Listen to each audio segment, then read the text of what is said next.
just don't want to bow into Patrick. Well, that's All right, so it looks like we're live and live stream. So my usual request to anybody who's on the live stream is to send us a little message as to whether you're getting video and sound. So hopefully that is the case. All right, well, this month's music, oh, it's all on its own. Look at that. I think that cord is Let me rearrange the cord. in that way. We'll just make it so that it has less motivation to swing out of place. All right, so this month, we're just a few days away from George Washington's birthday. And I had inspiration this month to check out George Washington's connection to Scottish music, which there certainly is. So I'm going to start out with this picture, which I was hoping to have on my iPad so you could see it, but it's on my cell phone. Do you see the tall man in the wig is George Washington? He's dancing. So this is a depiction of George Washington doing a country dance. And I'll put it here for the camera so that the people online can see George Washington dancing. There is, in fact, going to be a George Washington birthday ball of English and Scottish and early American dances on Saturday the 21st. It's going to be in Arlington, Virginia at the Arlington Women's Club, which is 700 South Buchanan Street in Arlington. And it's for those of you who are familiar with the Scottish dance group there, this is their regular meeting place. And it's on Saturday, February 21st, 2 p.m. So an afternoon dance featuring, and it's been put together by Eileen Grant, who, in addition to being a Scottish country dance teacher, is also a historic tour guide in this Northern Virginia area and is really familiar with a lot of the George Washington historic sites, as well as lots of information. So she's been planning this for more than half a year, and has a lot of interesting bits to tell you about George Washington and dance. So I thought I'd take it a little further and investigate George Washington's connection to Scottish music. So, friends of mine, I have two sources of information that have come my way, besides just working with Eileen Grant on this particular dance that's coming up, which it inspired me to refresh my memory on this. But many years ago, my mentor in looking into historic dance music is Kate Van Winkle Keller, Kitty Keller, who lived in this area. She was a research librarian by profession, and by personal interest, she had a specialty in historic early American dance music.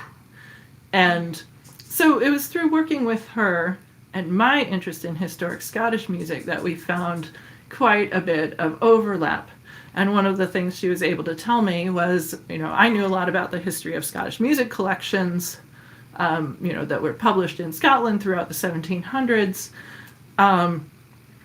And she was able to tell me things like, oh, did you know so-and-so emigrated from Scotland to the United States, brought all of his, plates for pressing, engraved plates for pressing the music books, brought them with them, and started publishing in Philadelphia or something like that. So she told me about various Scottish music publishers who did exactly that, which means their material became available in the early days of the United States.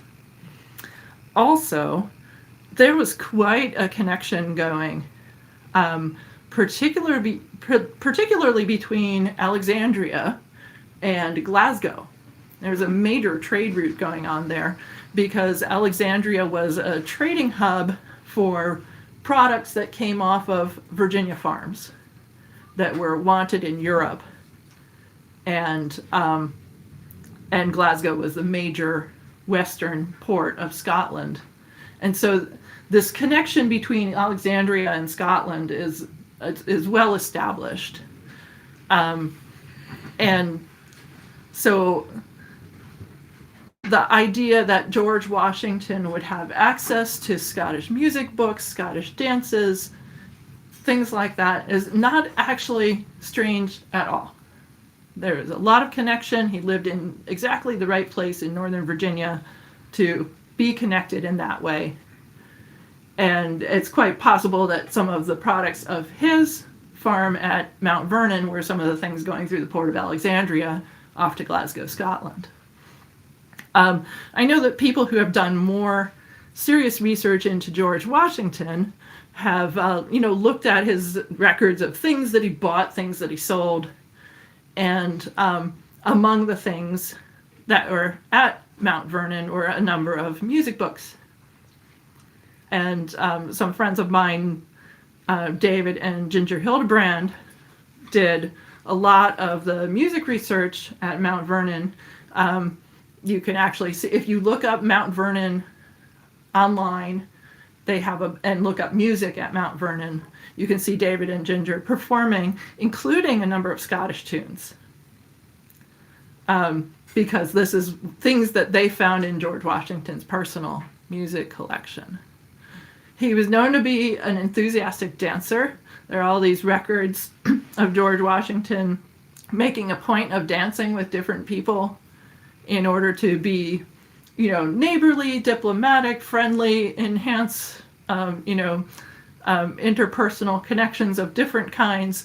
So he would make sure to dance with the wives of significant people that he either worked with or was trying to establish ties with, both in his, personal capacity and also as a president or as a general.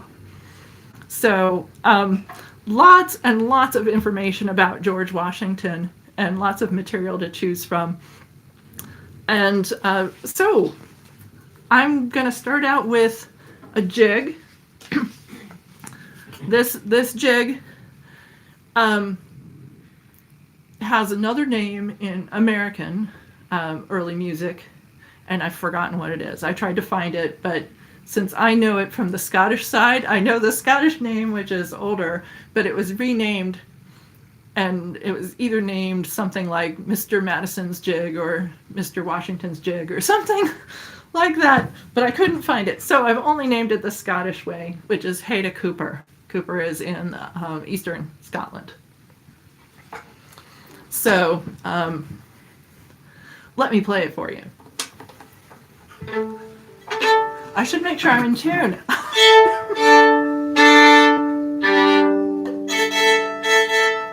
Hey, that is not too bad. I'm considering what's happened to me the last 3 or 4 times I've gotten this out of the case to play it anywhere other than at home.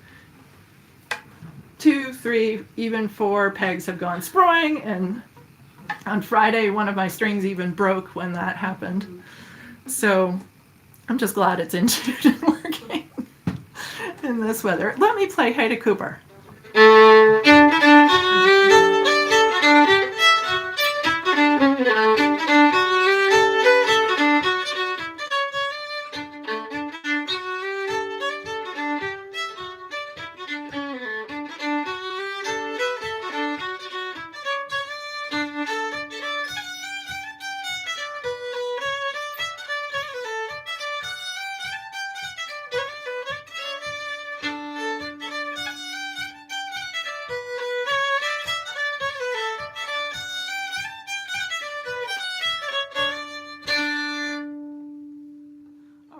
I do need to touch up.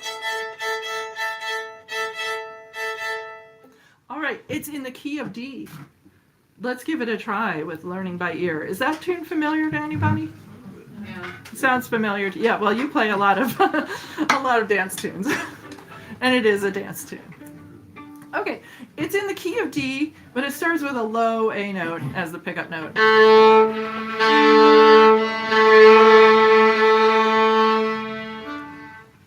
So it has a rising line. Let's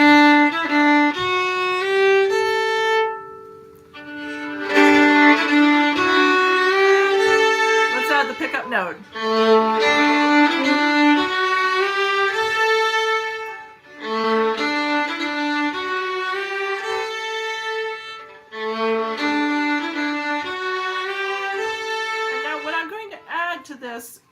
full D arpeggio from this D high back down to the D.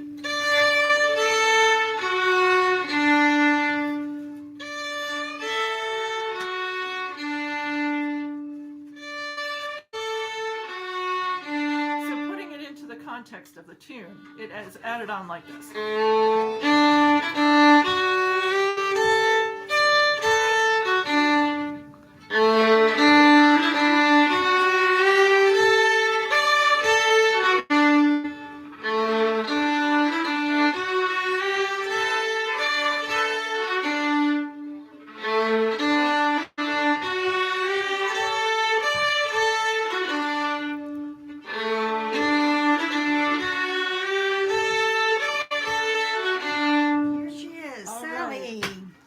Somebody coming in the door, which is right over there. Right there, and that's it. What do you think? Yeah. Face. I found parking. It was parking. Oh, you found parking. That's great. Yeah, it's very snowbound here, and they have not fully plowed most of the streets. It's crazy. And this is a full week after. It's 2 weeks. Oh yeah, it's You do not have that 2 cold weeks coming on after you. the storm, isn't it? Turn the Yeah. upper, the key in the upper deadbolt, that'll close it. Okay.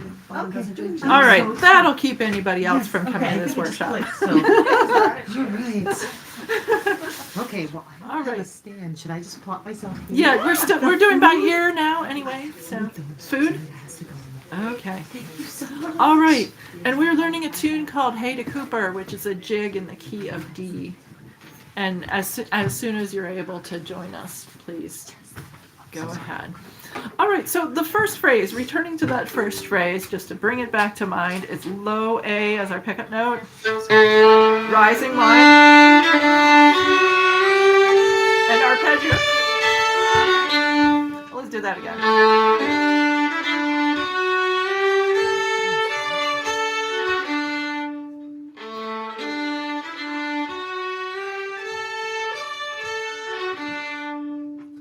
Okay, let me give you the next bit. The next bit is 2 big jumps.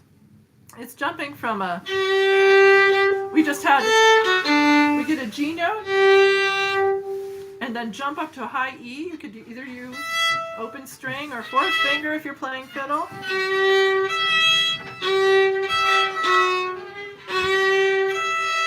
So just find that interval.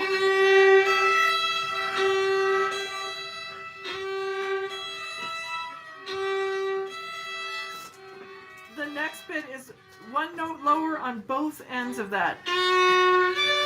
That's an F sharp to a D.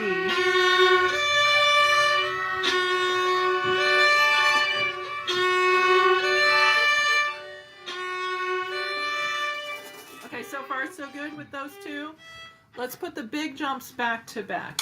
So it's a G to a high E and an F sharp to a high D. And in rhythm,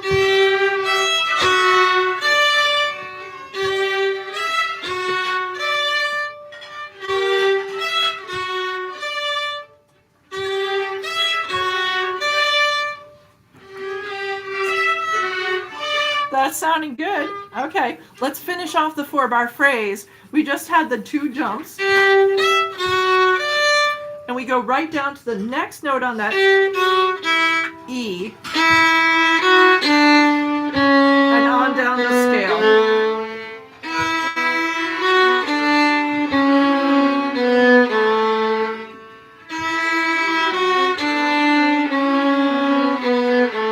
And that is a C sharp down there. So make sure it's not a, sort of a sagging C.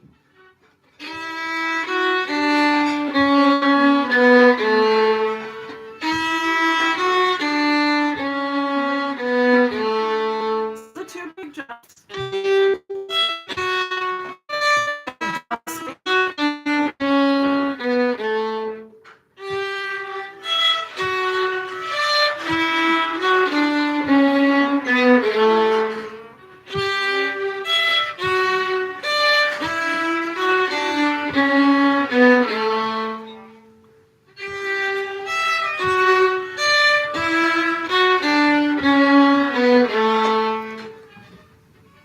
One more time.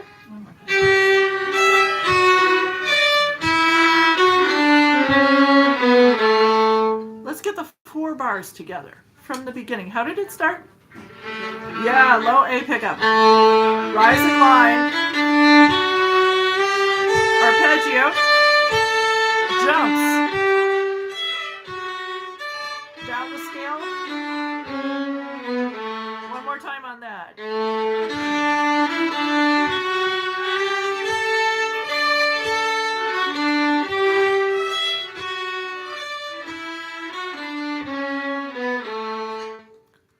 So far, that's good. The next phrase reuses some of the material. You're already on the low note, so you don't need to double the pickup note.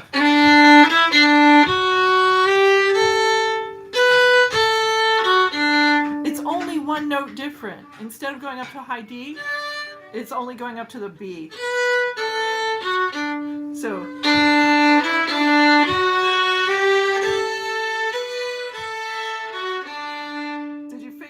Where not to play the high note, right? So again,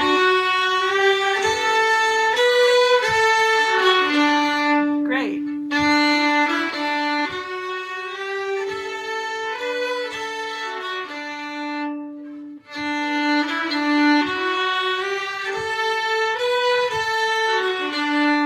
Okay, and here is how we finish it up. This is the wrap-up phrase.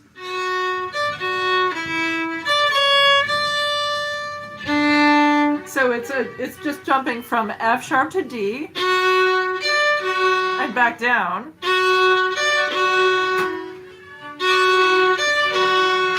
Then one note lower and end with C sharp.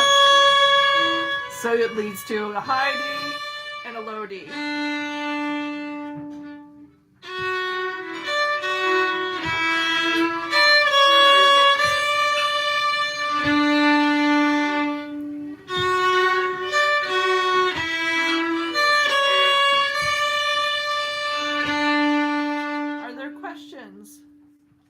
You trying to figure any particular notes out? It's okay to ask. Okay, if everybody's fine, then let's play that last phrase, that closing phrase, a couple times just to get it practiced.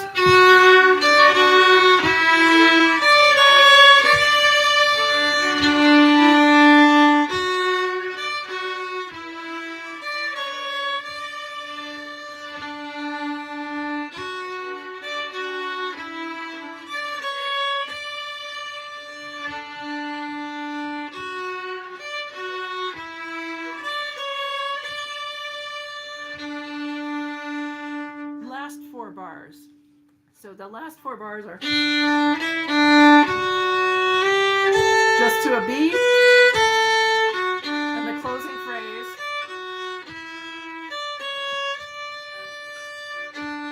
So let's do that.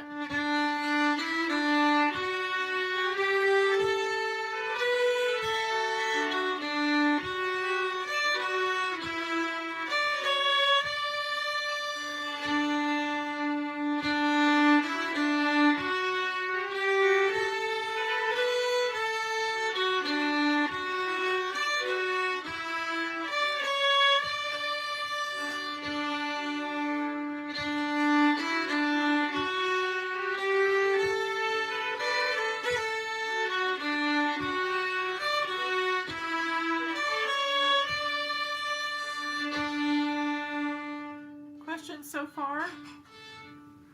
Are you ready to try the 8-bar phrase? I wasn't here for it. I was like, wait, I wasn't here for that. Yeah, no, okay. So if you came in a little later and you need to catch up with it, a lot of it is the same. In fact, the first 2 bars is exactly the same, only we have a low pickup note of A. And it's a high D. And otherwise it's the same as the beginning of the second 4-bar phrase. Then the second bit is the big jumps. G to E, F sharp to D, and then basically headed down the scale with a little. And that's the first 4 bars. So let's try playing the whole 8 bars slowly. Only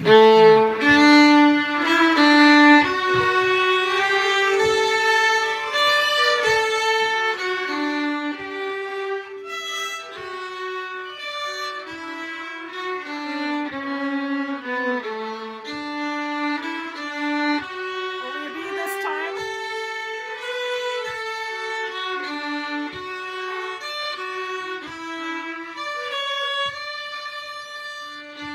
And again.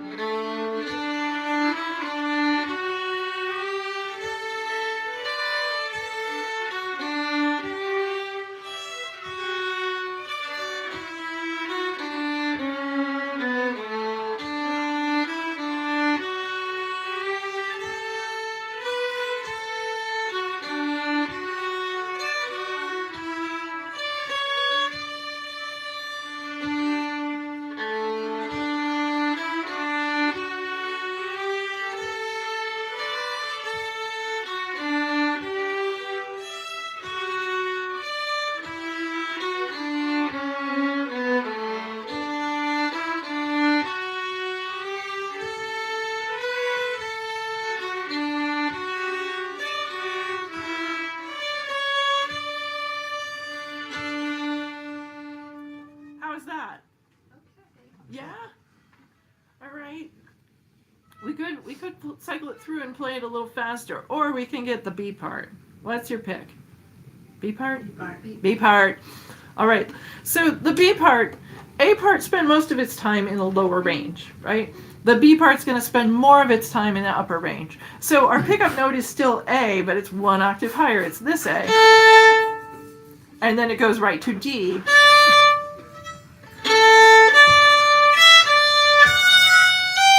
That should sound familiar, right?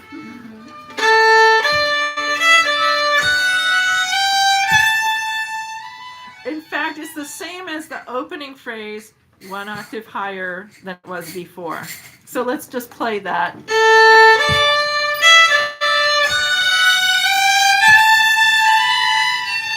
Yeah, anybody want to go up to the high D? No, so it goes somewhere else from here. Instead of continuing to go up, it's going to go the only other choice, which is down. So after our opening phrase, right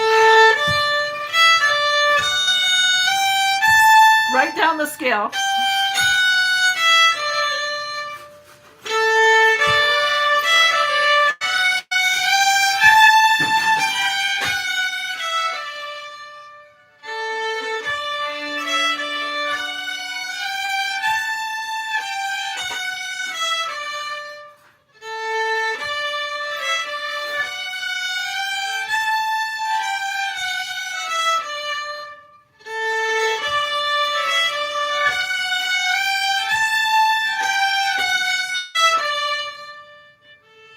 That's sounding good. Shall I give you the next bit? Okay, and we're going to do a similar figure rhythmically. So let's just get that bit, scale work, starting on B note.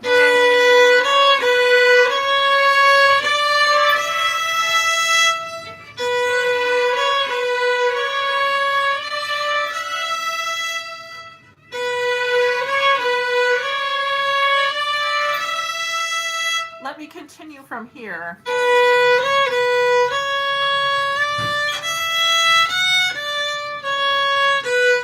So it's going 1 note up, just so that we can then go down the scale from D. A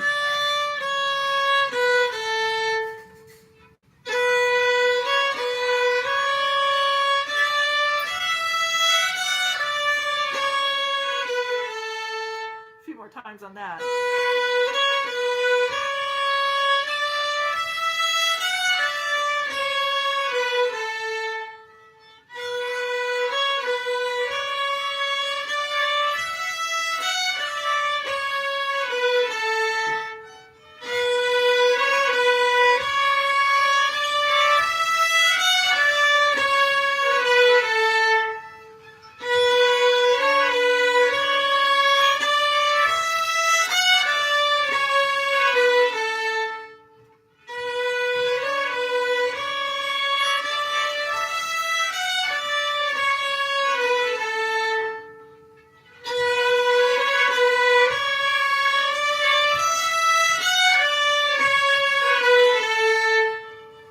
So far, so good?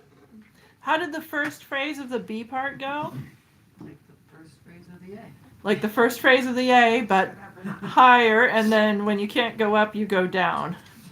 So let's put the first 4 bars together. I'll play it for you so you get it in your ear. Down the scale. B. Scale work. So that 4-bar phrase.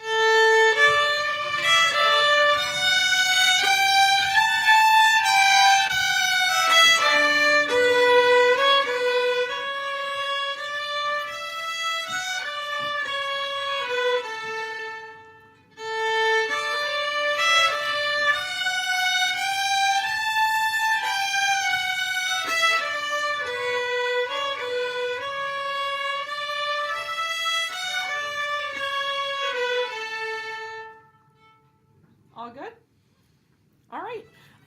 Next phrase, same.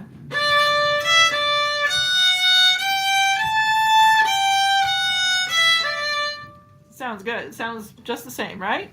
So let's play it.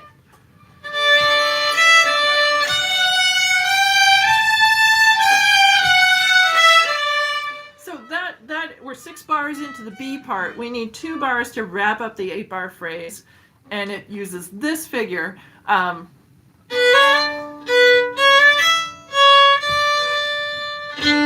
So like an obligatory ornaments, right? It's really just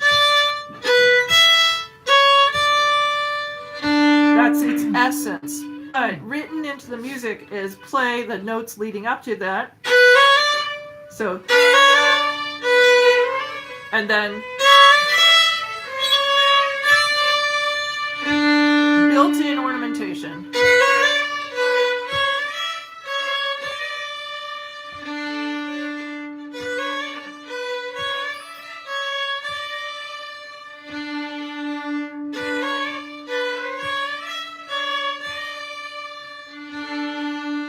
So let's attach it to the rest.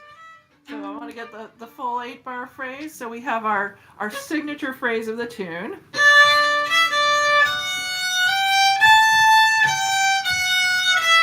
Scale work starting on B. The signature phrase.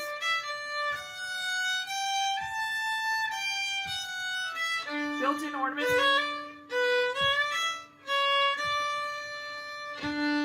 So the 8 bars.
All right, we are almost done. There's 8 more bars of the tune. 6 of them are the very same repeat of the B part. So let's go ahead and do that. Second half of the B, the first 6 bars of it.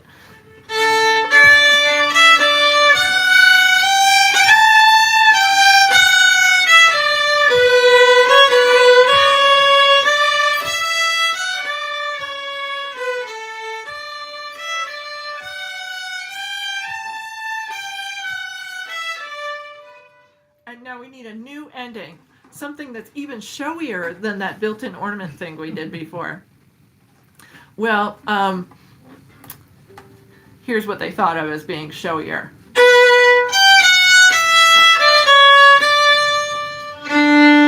satisfying. So it jumps from a B note to a high G and right down the scale. That's it.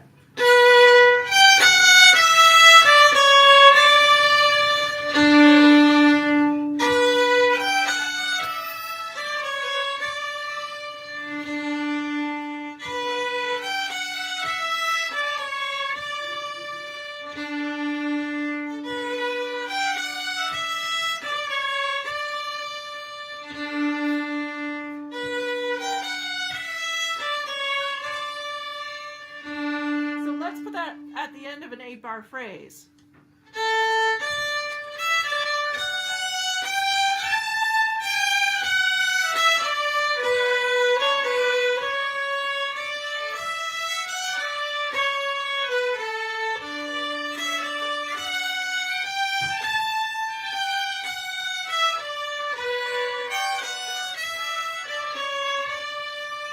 Let's try it again, remembering how the ending goes, right? 8 bars with that.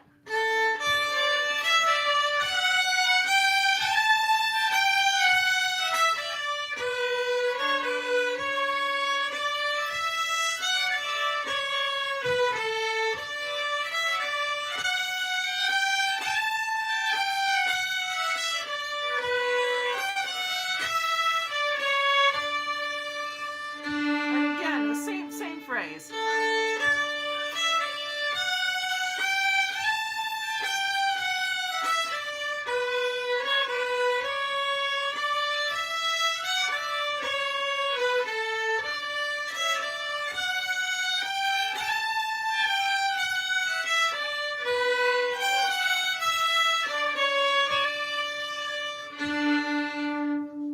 Okay, we've learned the whole tune.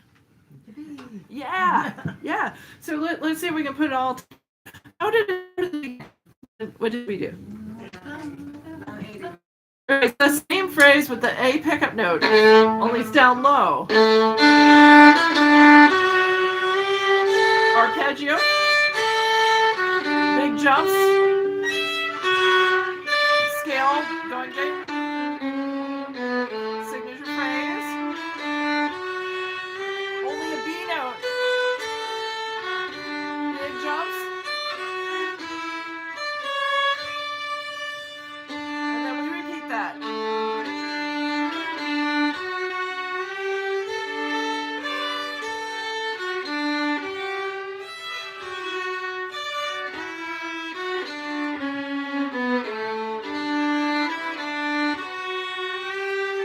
Only a B.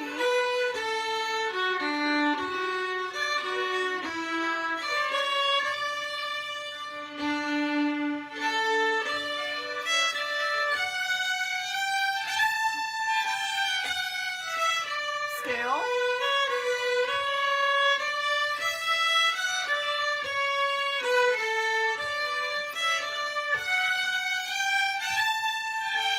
Built-in ornament.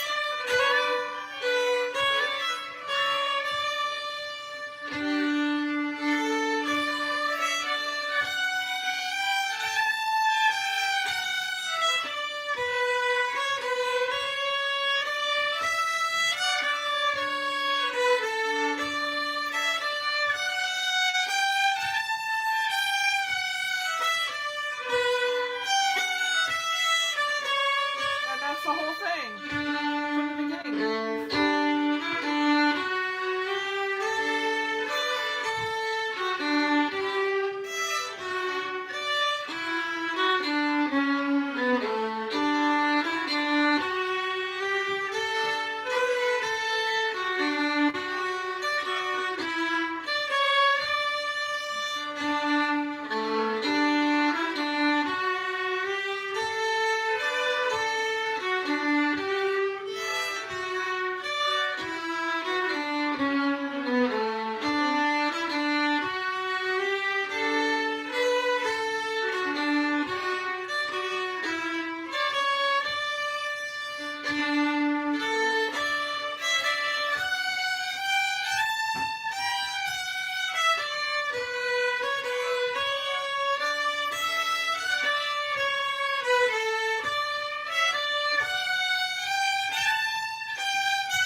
is Haida Cooper. And also has another name in the early American context, which I wish I could easily look it up, but unlike all the resources I have to look up Scottish music, I do not have similar resources to look up an unknown alternate name of a well-known Scottish tune in early America. But this was a tune that definitely would have been known to George Washington. Nice. There are tune books in his music collection at Mount Vernon that contain this tune, and it was well known and popular enough at the time to even get that alternate name with, so it was being played in his time. All right, you want to do another tune by ear? The correct answer is yes. Sure. But you do have a choice. There are several options here. We could either do a Scots measure tune or an air. Air. Do you like the air? Okay. This one has a very special connection with George Washington. It's a Scottish slow air called Roslin Castle. And it has an alternate name, the House of Glamis, as in the Thane of in Macbeth, the Thane of Cawdor and the Thane of Glamis. It's pronounced Glamis, by the way. It's Glamis. And it's in sort of the north and east-ish of Scotland is where Glamis is. I don't know the particular location of Roslin Castle, but I'm going to assume that it's in Glamis because of this name connection. Roslin Castle, very popular in the 18th century. This tune was one that George Washington himself requested to be played at his funeral. So we, again, have specific information that he knew this tune. Let me play it for you.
So I'm giving it a treatment that might have been a little more contemporary to the time. Would it have been like the solo fiddler, you think? Yeah, this would not be played for dancing, right? This piece. It wouldn't be a group. It would be probably a single. This would be played for listening, so it might be a single performer or a small group, sort of chamber music style.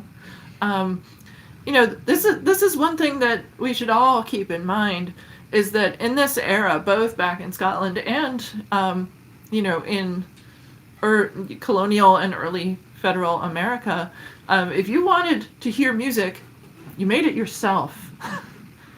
And so there were lots and lots of people who played a little or sang a little because, surely wanted you or one of your neighbors or somebody in your family or extended family to know how to play some music, because otherwise you wouldn't get it. So people were always making their own music at home. So there was actually a big appetite for music books. And so the Scottish music was one of the folk musics that was published early in the English-speaking world. So from 1700 on, there were printed books of Scottish fiddle tunes and songs that were easily available. Much more so than Irish music books. And so it's not a surprise that whether somebody was, of Scottish extraction themselves, they could find this music in early days in America. This particular tune, I sourced it from the Caledonian Pocket Companion by James Oswald. He published in the more or less 40s and 50s. And the whole idea of these books was that they were really accessible. They were small books with lots of tunes in them. And so it was relatively low price. And the idea was to kind of mass market this music. And his style was to have this tune laid out pretty basically and then to write variations on it, because that was pretty popular in his time.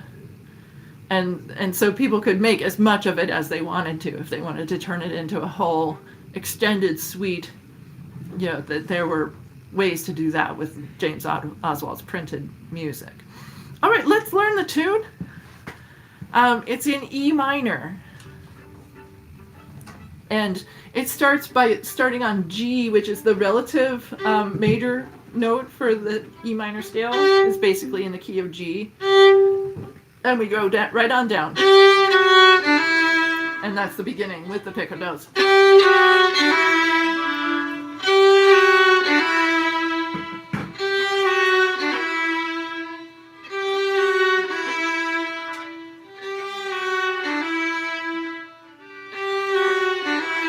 Next bit.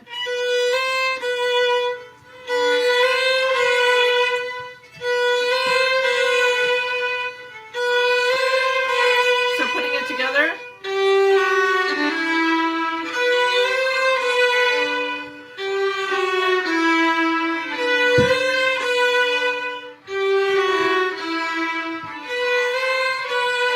Here's what it does next. It's scale work.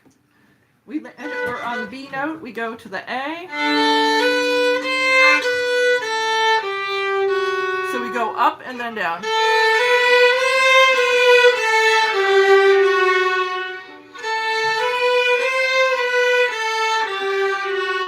Now, it being James Oswald, he liked to make things fancier if he could, so there's ornaments written in.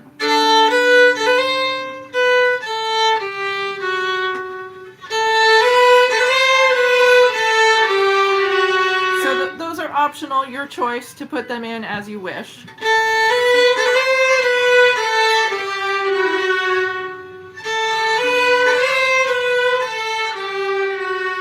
So from the beginning.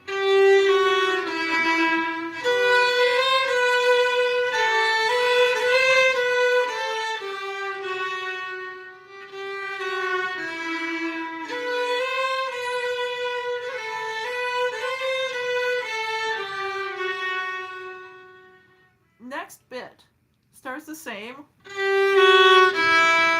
but then it jumps from this low E to the high E.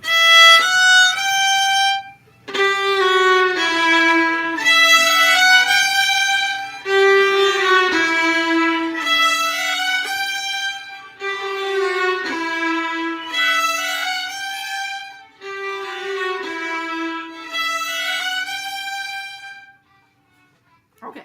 From here, it does, we're here on the high G, D sharp, Find that D sharp note.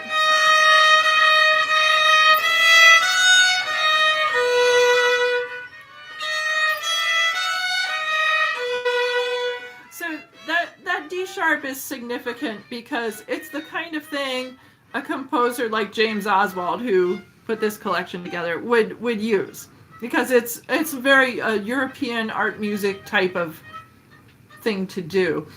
A more Scottish folksy version of this would have a D natural.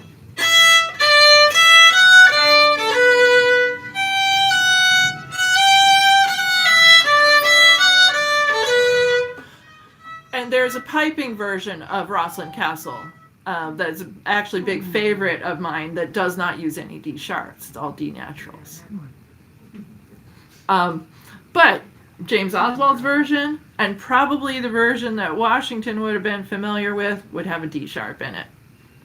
And, guess what? His granddaughter played the harpsichord, and harpsichord has a D sharp key, and it's not any harder to reach than the D. D sharp for this version. So remember, the second phrase starts the same way. I'm sorry. And then it comes down and gets that D sharp.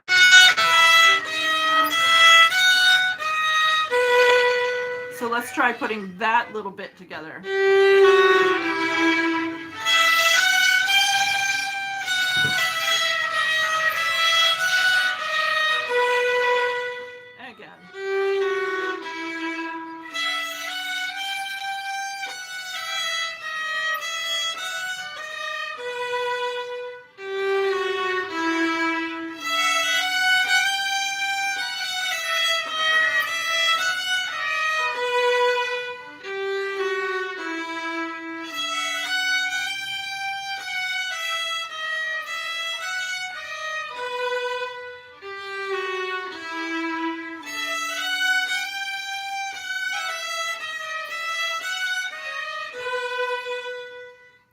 How's that? Good so far?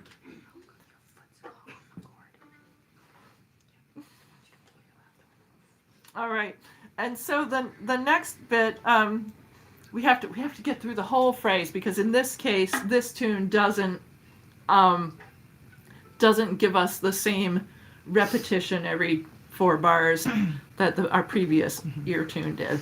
So we should probably at this point put together our first 4 bars so that we get that clear flow of phrase. It started with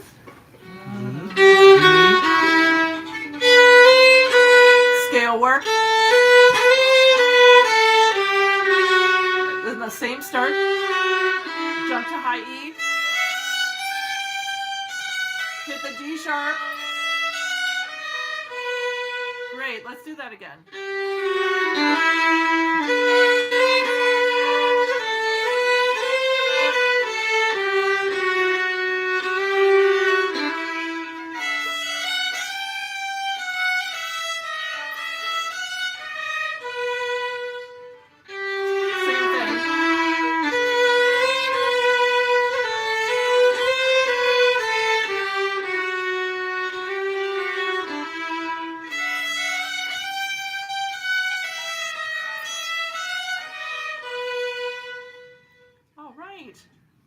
Any questions so far? Let's get the rest of our 8-bar phrase. We're here on the B note. We're going to do this. So scale work again.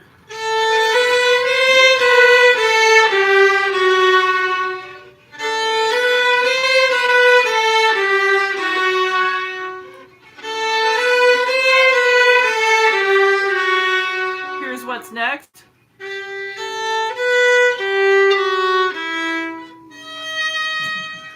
I actually don't like that note. Yeah, so it's almost down the scale, but not quite. Skips a note there. And reach for the high D sharp.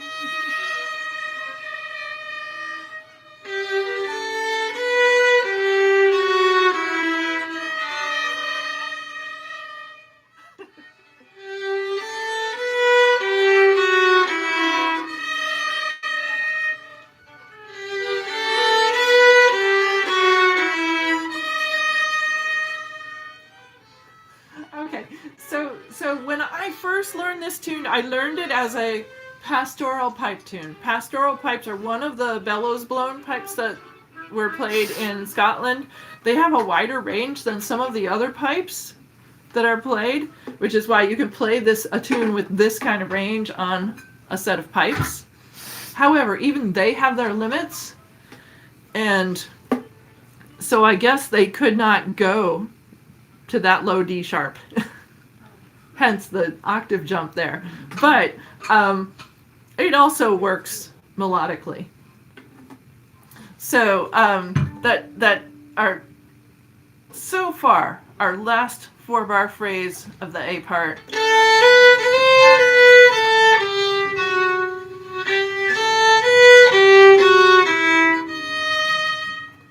Let's put it together and then I'll teach you what's next.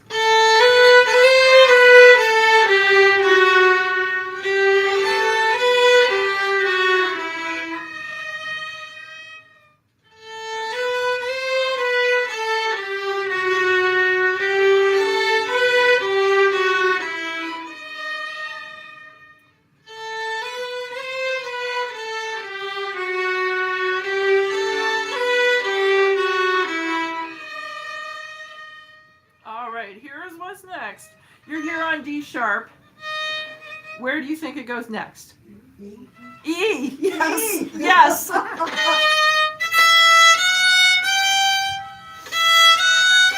So it just climbs right up the scale.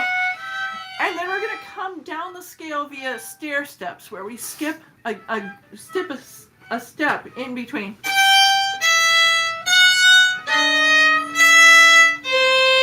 C is natural.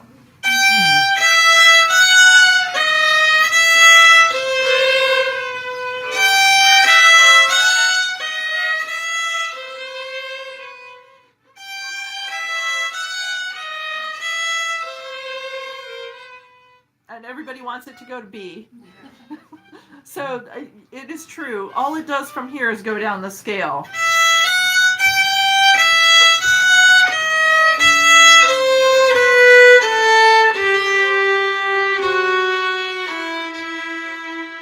So let's do that last bit.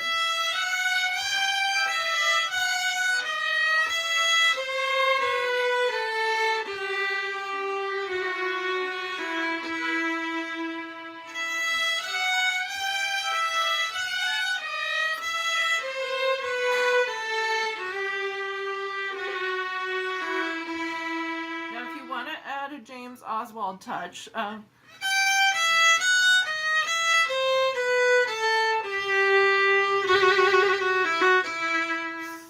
You can put that ornament in if you want.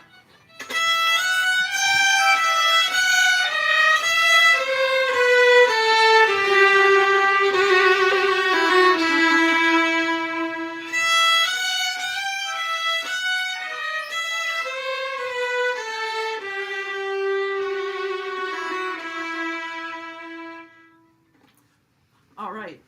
Questions? Let's do the last 4-bar phrase.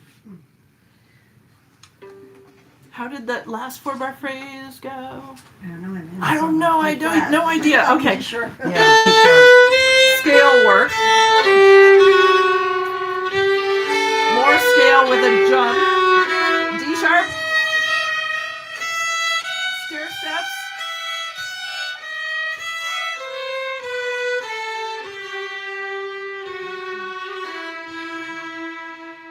So all together again.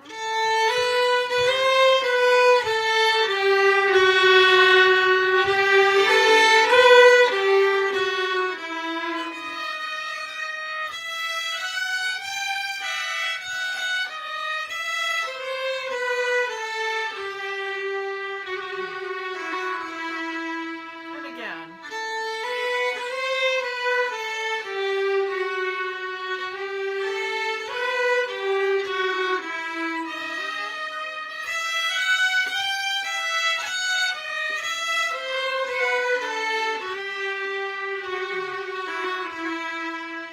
So the whole 8-bar phrase, how did this tune start in the beginning? Yes.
questions? Would you like to do that more? Okay, we can do it again. I don't mind at all. Actually, I love this tune. This has been a favorite for a long, long time with me. like that t-shirt. I actually have been waiting to present this to Fiddle Club. I've known it since before Fiddle Club. Wow. Ooh, yeah, long, long time. Well, because I kept saying, oh, I want to do that pastoral pipe version that's sort of modal. No, I like the D sharp. So I've been going back and forth and waffling on that and trying to decide, okay, like which version do I want to present? And then since it fit so perfectly in this context, I was like, okay. And it would not have been the pipe version for George Washington. It would have been one like this. So that decided which one I was going to present you with. But I may still pull that pipe version of this out of the hat sometime in the future. Nice. All right, let's play the whole A part again, maybe even a couple of times through.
Okay.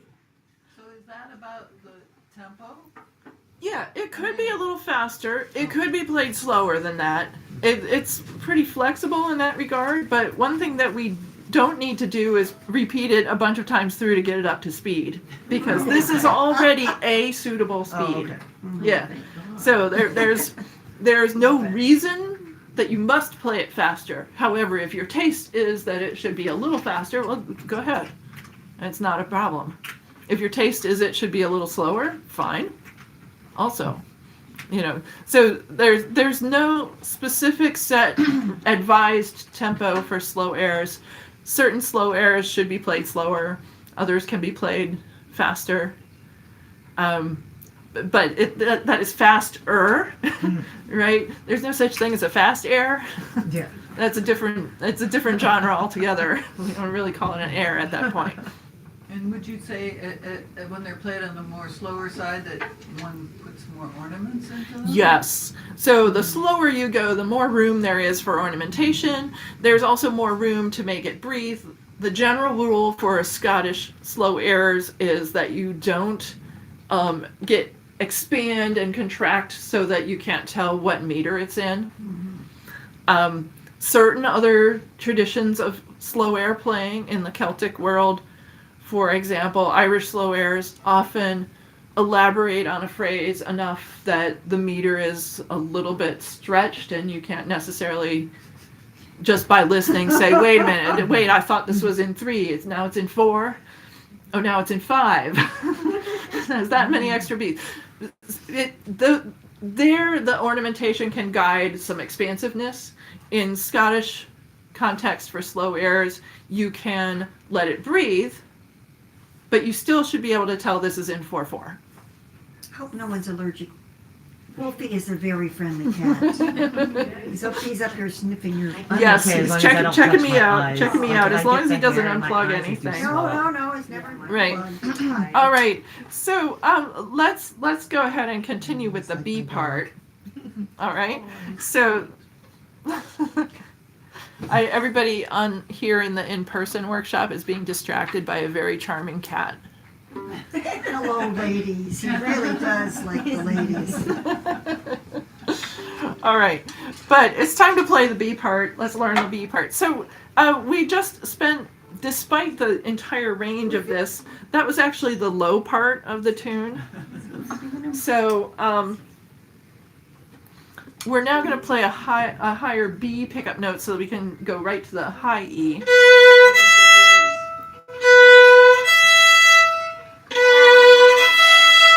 All right, so here's what happens.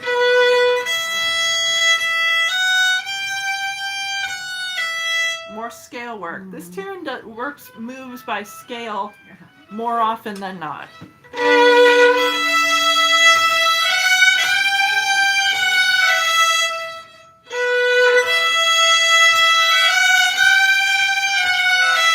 And if we want to put the James Oswald ornament touch in here.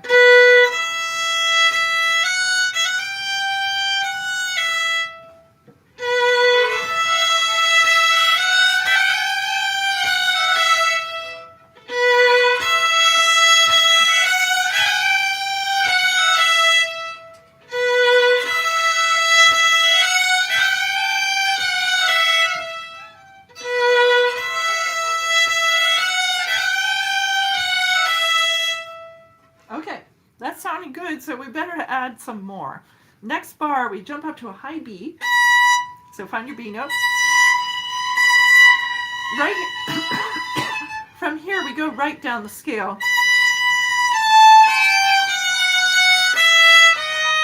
With that D sharp.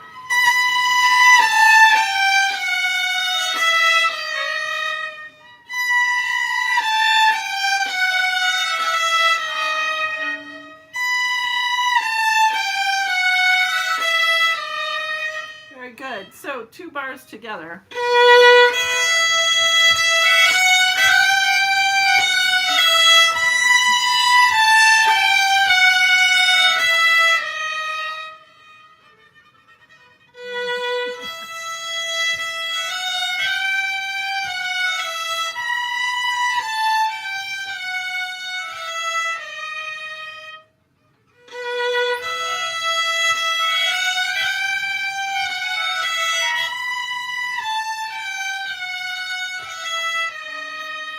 So far, so good? Okay.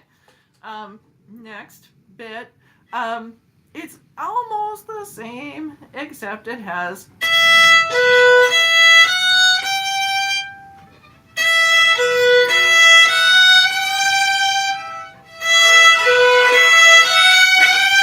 again, you could put the ornaments in.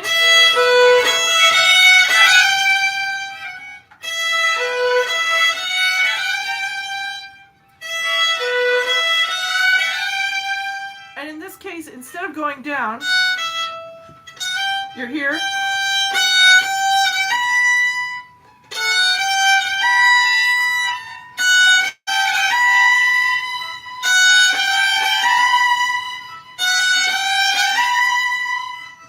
And it's taking the place of the,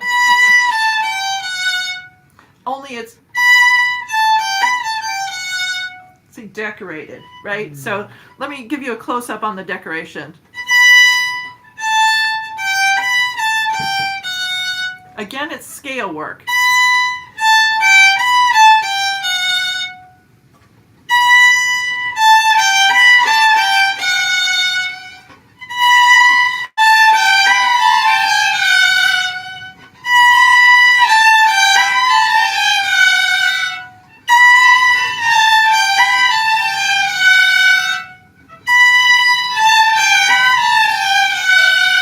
Let me back it up to where it was, the 2-bar phrase.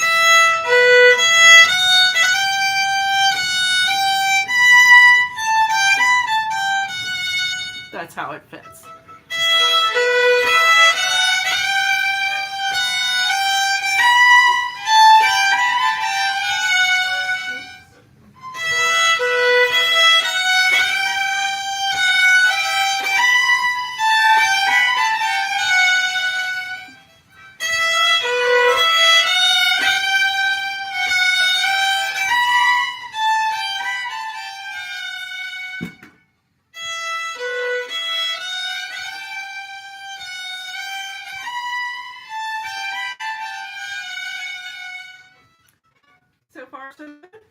let's do the 4-bar phrase so you can kind of see the similarities and differences. You know, compare and contrast. The first time it's scale.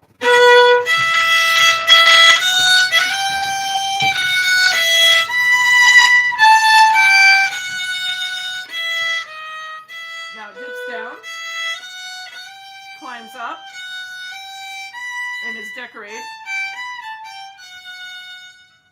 Let's play that. Straight scale.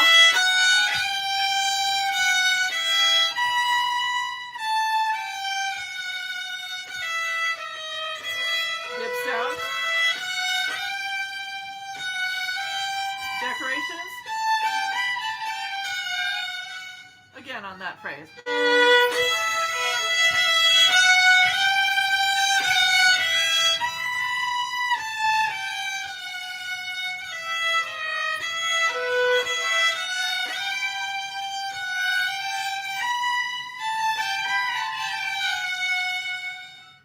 Okay, that's sounding nice. We have 4 more bars to go. Guess what? Recycle? Recycle? Recycle? Mostly. Almost entirely. Here's how the last 4 bar goes. And you can tell me how familiar it sounds.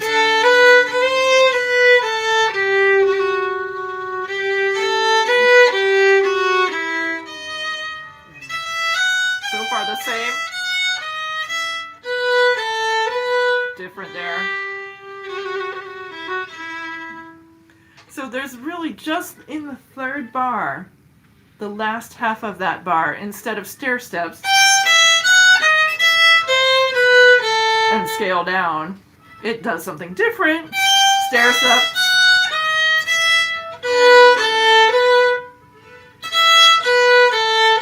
That's the different bit.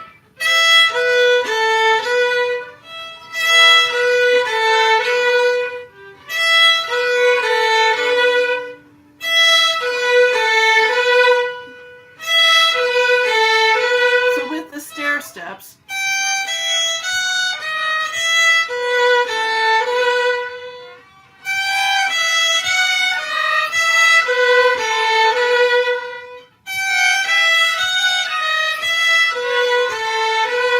and by the way, this is how the pastoral pipes version goes. This is a more pipey version rather than the other one, which is a sort of chamber music vocal style.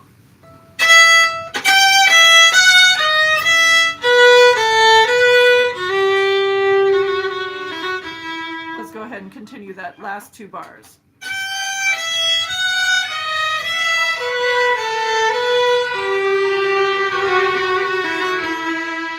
Again.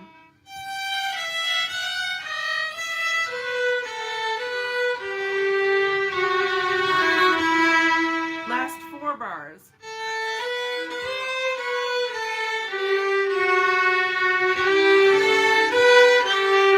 D sharp. Stair step. Pipey.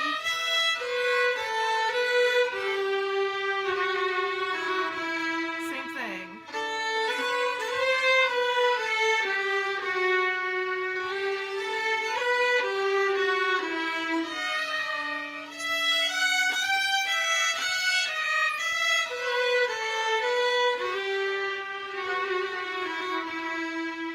Let's try the whole B part. Goes up high, scale. Still scale from B. Dips down with the ornaments.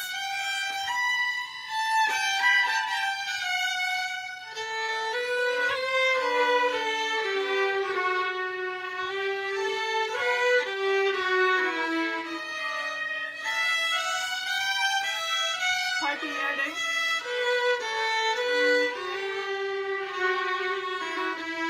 Repeat.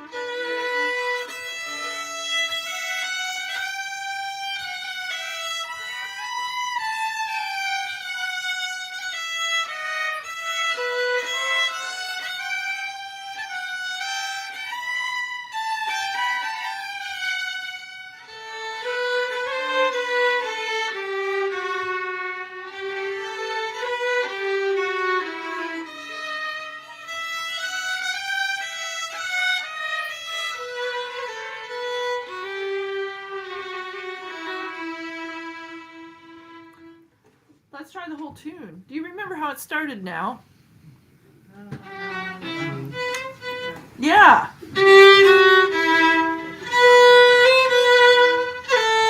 Scale work.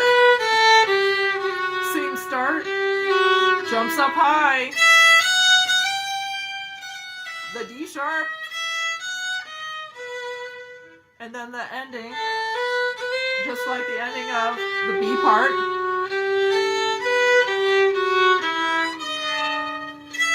Or more stair steps. Scale.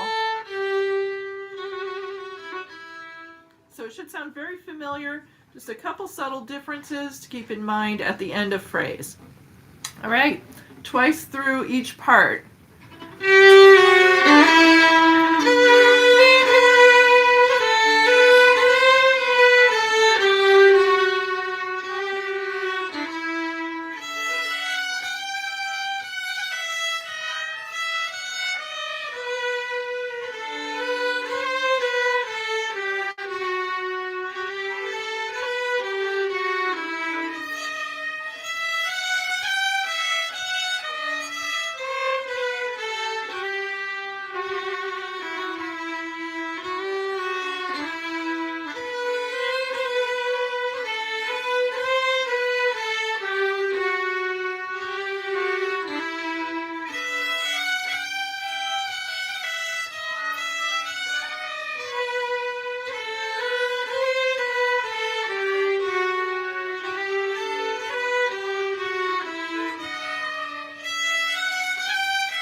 Isn't that beautiful? So that's Rosslyn Castle and a particular request of George Washington. I wonder if it was one that he liked to hear performed. I mentioned that his granddaughter was very musical, and he didn't have any direct descendants of his own. His granddaughter was actually the granddaughter of his wife, Martha Custis. So Martha had a son and a daughter, I think. And this granddaughter, Nellie Custis, was the daughter of his stepson. George Washington's stepson served as an aide with him in the Continental Army, but died at a young age. And two of the grandchildren, Nellie and her younger brother, George, came to live with George and Martha Washington. And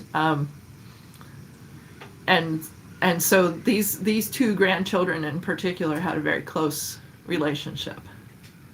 And we'll get into a little bit more about Nellie because she was so musical, so it's very relevant to us.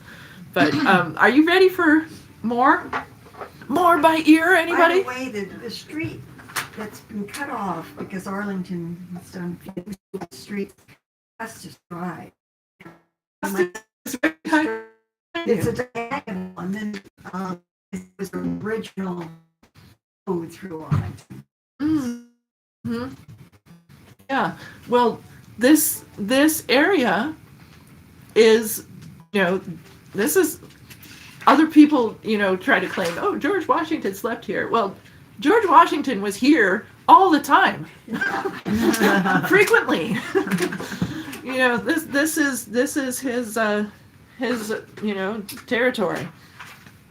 So, when I talk about things that this happened in the city of Alexandria in those days, George Washington would have known about those things. Those would have been local news, local happenings. So we're just in a really good place to investigate this particular angle. All right, I think we should hand out some sheet music, unless you really, really want another by ear. No? Okay. Off we go to the sheet music. Do people already have some printed out? I did.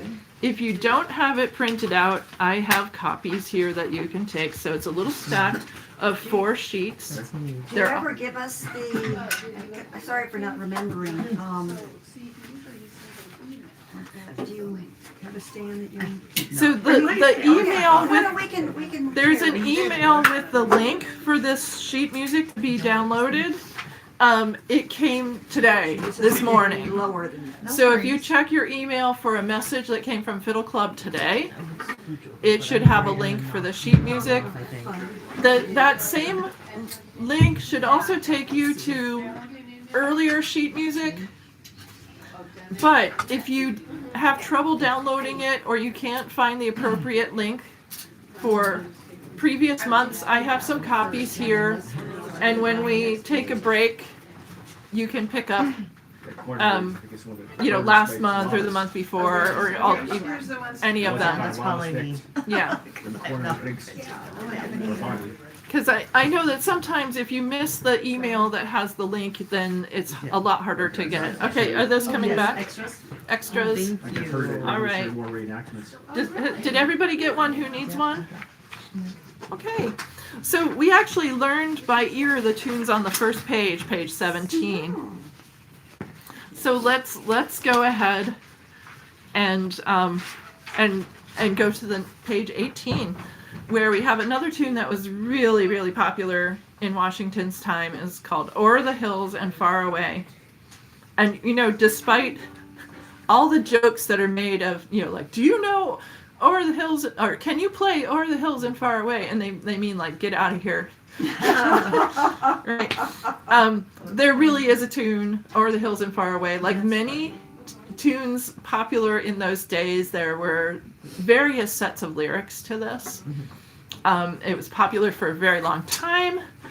I know that Pete mentioned at a previous Fiddle Club workshop, he was wondering if people had been watching Sharp's Rifles, which is a historic drama set in the Napoleonic Wars, and they featured this tune in the soundtrack of that quite often, because if Pete likes it, it's probably a good bet that my husband likes. So we watched those shows. Anyway, David and Ginger Hildebrand sing it.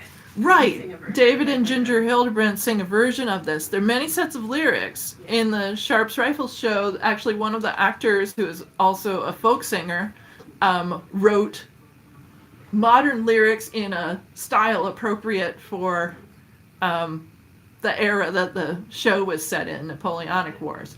But there had been many previous lyrics to "O'er the Hills and Far Away." Awa is just Scots for away. So let me play this tune for you. It's of a type of tune called the Scots measure, which is sort of like a reel, but it's not a busy reel with lots of eighth notes in it. It tends to be dominated by quarter notes, particularly the dump bum bum rhythm, which you're going to hear over and over again in this tune. And that dump bum bum rhythm, particularly when the second and third quarter notes of the 3 are the same pitch, that is a specific characteristic of this type of tune that is designated officially as the Scots measure, is this quarter note figure with especially 2 repeated pitches. So listen for that quarter note signature that makes this, defined as a Scots measure tune.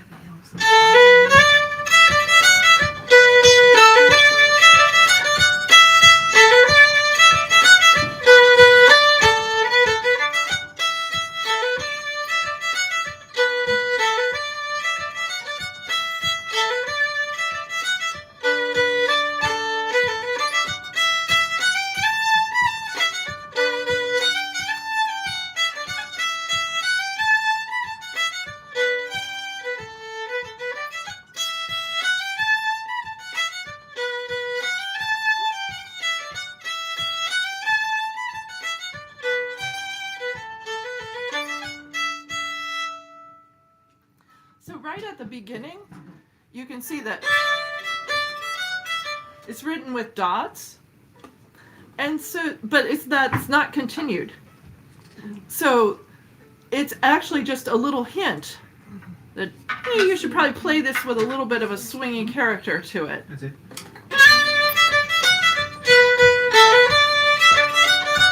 So I continue to play a little bit of dotting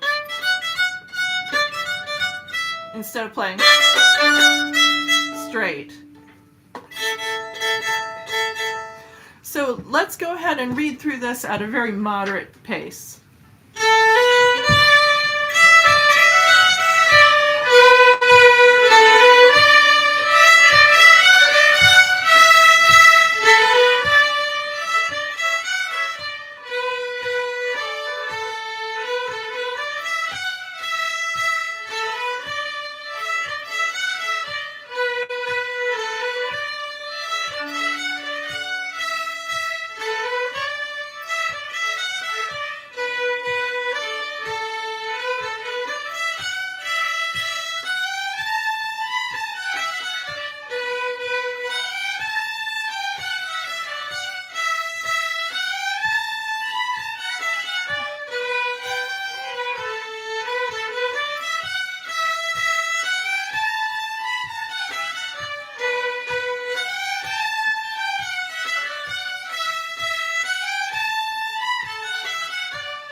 You can't stop. You just have to keep playing. Yeah, I feel like it needs to keep going.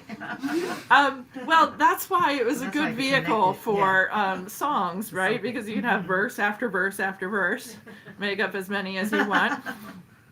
Or you can transition it into some other tune, and doesn't it? It sort of keeps you moving, right? Yes. If you were walking to this Yeah. or dancing to it, either way, you would want to keep going. So another Scots measure, and this is another one that is specifically mentioned that George Washington danced to this, is corn rigs. What are corn rigs? I can explain. I don't know Right. what So they are. you're obviously And I not was like, living why are the they Bonnie? you're No, not I'm living just the kidding. rural life. Was part of Lava's next when So- corn drinks are Bonnie. That's right. So Robert Burns song Corn Rigs. However, what is one of his most famous Robert Burns songs. Robert Burns was not born when this was first published. So this song is older than Robert Burns. What people don't know about Robert Burns is that he was a big collector of traditional songs.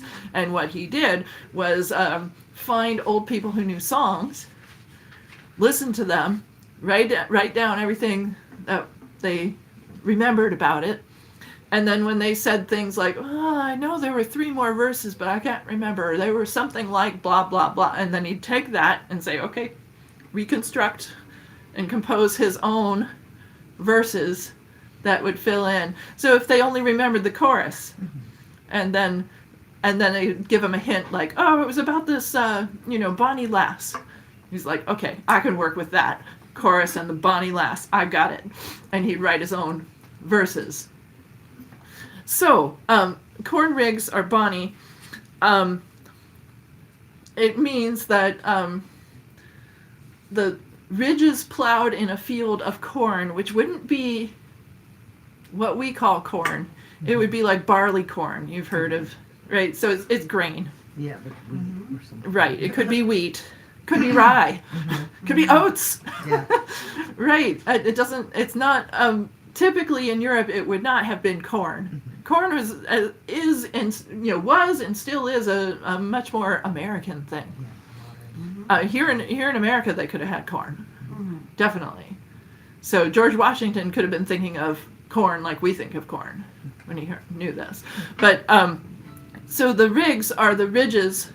When you plow, you get furrows with ridges of soil on either side of the furrow in which you plant the plants. So the plowed field is rows and rows of these ridges.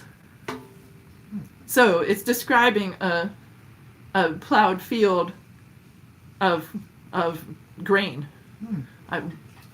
possibly corn, possibly oats, barley, whatever.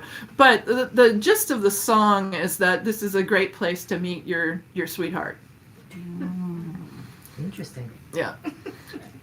So, particularly around harvest time. Yeah. So let me play this for you because this is just such a typical thing of what George Washington grew up with. The collection that it comes up from is McGibbon Collection. This particular version of the McGibbon Collection was published around 1760, and which is a later edition. There was an earlier McGibbon Collection with much of the same material, but this is the one that kind of circulated. It was published in London. Lots of copies were sold. They went across the Atlantic Ocean. So could the McGibbon Collection have been available to George Washington? Absolutely. And since he was keen on music and dancing, he also had enough money to do this. He would probably be one of the people who would buy a music book like this. And so it has the basic tune, and then it has fancy decorated variations. So you'll still hear a version of the Scots measure, except it's decorated. At the end of 4 bars and 8 bars, instead of hearing just a plain dum bum bum, you're going to hear dum buddy dum. And that rhythm is a somewhat disguised but still pretty obvious version of the Scots measure dum bum bum.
rule This demonstrated. is a really loaded. Demonstrated for you.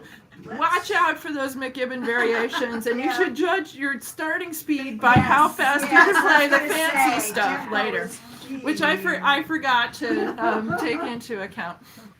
Also, I haven't practiced these Some variations, fancy finger work right there. so it's not really that hard, but it is. To fit it all in. It's more so it's a matter of fitting it in. So we will take it slower. Let's take it all slower. And needless to say, this kind of stuff is not really meant to be used on the dance. Right? Yeah, This right. is listening music. This is like, okay, you all know corn rigs. You've danced to it many times. Now here's what we can do with it when we sit down and really go to town. So this would be the kind of fancy variations that George Washington's granddaughter Nellie was working on her harpsichord. And the book that it comes out of has a bass line also, which she knew how to take those bass lines and turn them into full accompaniment. So let's play this variation set of corn rigs. By the way, we have had corn rigs before in Fiddle Club. We have a much more basic dancing version in the friendly key of G. So this is a bit fancier. Not only is it in the key of A, so it sounds brighter, but it's got all this stuff, all these decorations.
You want to play it again?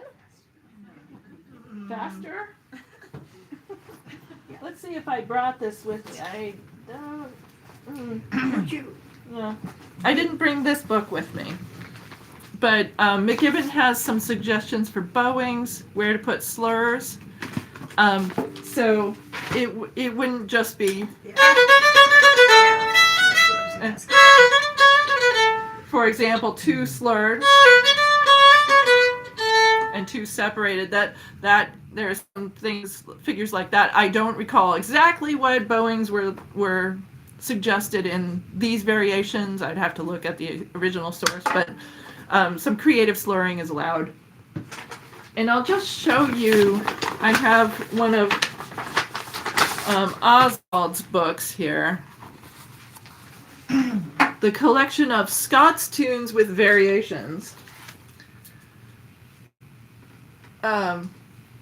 particularly adapted for the violin and harpsichord, most humbly dedicated to the Right Honorable Earl of Bute by James Oswald.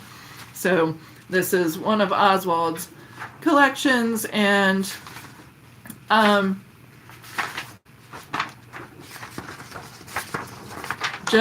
show it to the camera and also for you.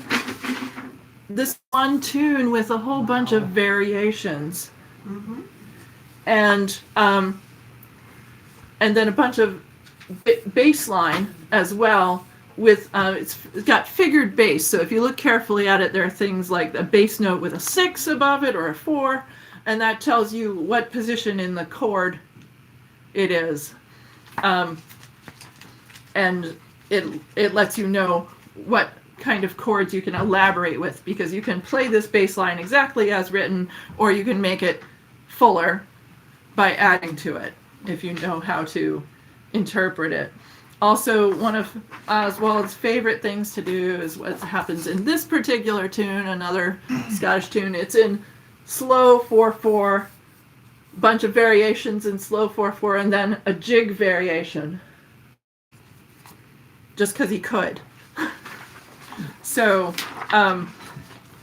Oswald was particularly fond of these changes of tempos, but he wasn't the only one. And then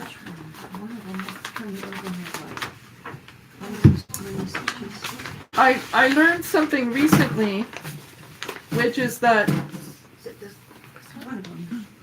That, okay. Just to add a little bit of life. Robert McIntosh, whose music we featured last month, when he was in his 20s, he was hired to be an editor of another collection, the Charles McLean collection and it was very similar to this in that it was tunes with variations. And that McIntosh wrote some of the variations, and he wrote minuets and jigs based off of slow airs or reels that were the starting tunes with the initial variations by Charles McLean. So it was interesting. All right, let's go on to our next page. And if you're familiar with anything about that period of American history, you might wonder at the names of these two tunes, Brandywine and Yorktown. So who remembers the history? There are some battles. Battles, Battles. yeah. American Revolution battles. Brandywine was closer to the beginning, and it was not a big success for the Americans. Who was it? I guess it was General Cornwallis and the British side. He outflanked them, but George Washington managed to salvage things by not losing his army. He managed to do a strategic retreat and retain most of the army without too much damage. So it was, it was a defeat, but it was a success in a certain way, in that it had the potential to just completely ruin things right at the early, and it didn't. This is in Pennsylvania, I think. Brandywine Creek County. Brandywine Creek is in the southeast corner of Pennsylvania, and then Yorktown. Yorktown is down in Virginia, in that sort of Southeast corner. Yeah, southeast corner of Virginia, Tidewater. Tidewater area, and it's a peninsula. And this was the big success of Washington, where he managed to conclude the Revolutionary War by pinning the British between a blockade at sea and the American army, preventing them from escaping up the peninsula. So they were cornered, they surrendered, and that was it. That was the end of the American Revolutionary War. So were these written by Americans? So let me tell you where I got these. They are part of a suite of tunes that was dedicated to Lafayette. So Lafayette was a French marquis who was, part of Washington's inner circle. He brought a lot of French aid and cooperation to the American Revolutionary effort. He was granted an honorary American citizenship for this. And we have Lafayette Square. Yeah, we have Lafayette Square in Washington, D.C., named after the whole him. plan, whole city plan. Yep. That's right. He has a whole lot to do with why Washington, D.C. looks like it does. Yeah, L'Enfant. That was L'Enfant in particular. But there is a Lafayette Square. Right. There's also a L'Enfant Plaza, but that's different. They just had the Lafayette Bicentennial events that he went on a tour of the United States in the 1820s. That's And right. your friends did a tour. Ginger and Ginger and David Hildebrand. because I heard them at the French Mhm. Cultural Center. I heard Right. them do a presentation. Right. So, and in fact, I learned more about Lafayette because I was researching this particular suite of tunes, and later on, Lafayette, despite his revolutionary sympathies, he was vulnerable in the French Revolution, despite supporting it in the beginning, because he was a member of the nobility, and he was imprisoned in what now Czech Republic for a number of years, which was better than the alternative, which was the guillotine. But his wife and daughters, who were not officially being imprisoned, they came to stay with him. But his wife managed to get his son sent overseas to America, where he was a guest of George Washington. So Lafayette's son stayed with the Washingtons during this dicey period. And then, like Patrick just said, many years later, basically 50th anniversary of the American Revolution, Lafayette did a grand tour of America. And, you know, just one of those people who had just great associations with the beginning of the country here.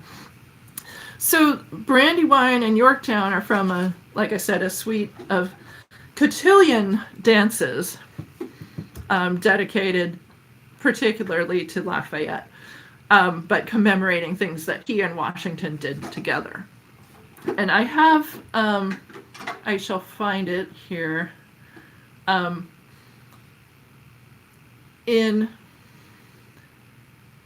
June, I was on a tour in the UK, and one of the things that I did while there was to, I have to find this.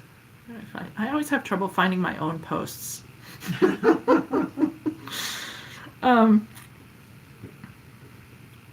There we go. Okay, so one of the things that I did in the UK was to play for Regency dancing, and so we played for cotillions, and let me find the post so that I can play this little excerpt so you get an idea.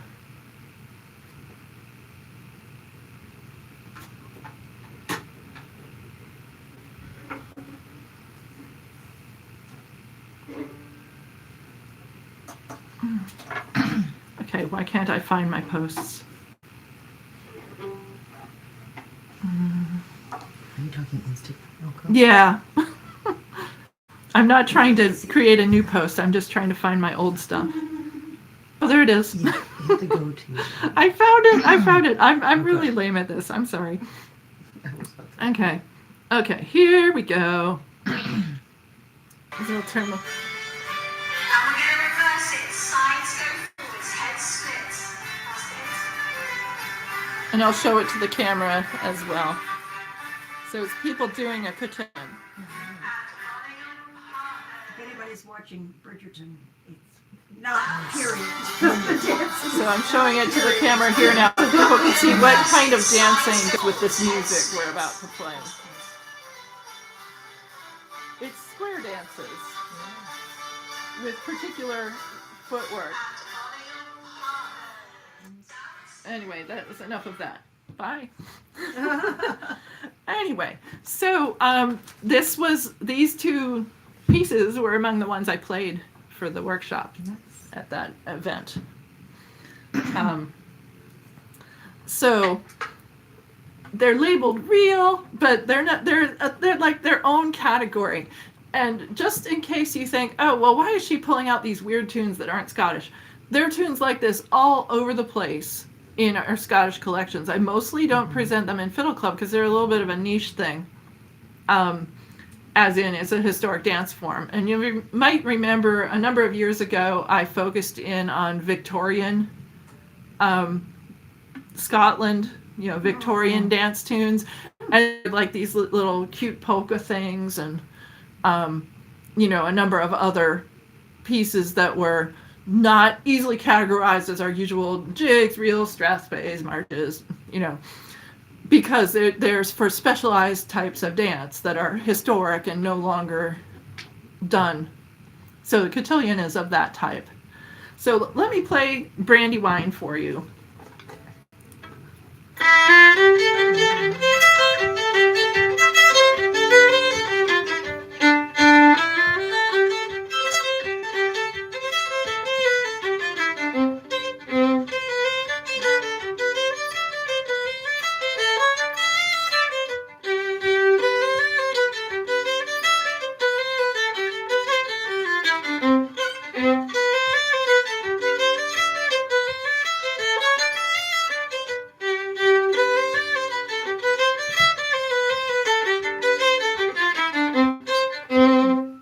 Also, it has this unusual form of only play the A part once, then the B part twice.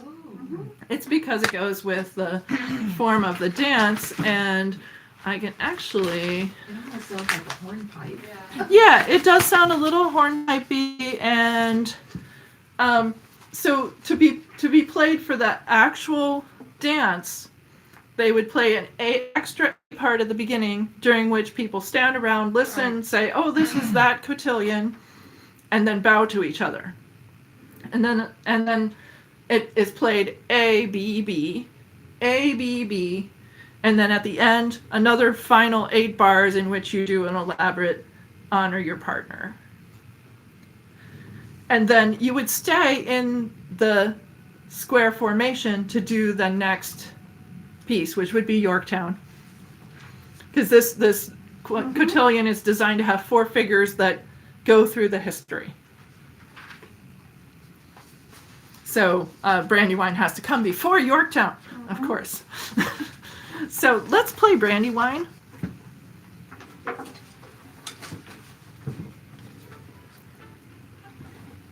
One and two. Is that too fast? Yeah. Okay. 1 and 2.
Charm, and it's especially in context, right? That's why I showed you the video when all the people were dressed up for the Regency Ball that they had at this festival I played at, it was just great to see it with the footwork, the right feel to the music. The accompaniments to this are semi-classical. It's dance music, but it sort of sits on that edge. It's not really folk music entirely, but it's not entirely, serious classical music either. And the collections are full of these. Robert McIntosh's first book out of the 4 has this kind of stuff in it. It has cotillions. Nathaniel Gow published books full of this kind of music. Okay. So this is not rare. It's just that I haven't exposed you all to it because it's kind of a niche. But I thought it would be fun and interesting to see these. Let's look at Yorktown. I'll play this for you. So again, this is another one where it would have an extra A part to introduce and honor your partner, and then it would be played A, B, B, C, C. You can see there's a first ending and a second ending, so that's kind of a classical touch. And then you go through the whole thing again, and then you add an extra A part at the end for honoring your partners. And this would be with the same partner that you just danced Brandywine with. Now you're going to do Yorktown. All right.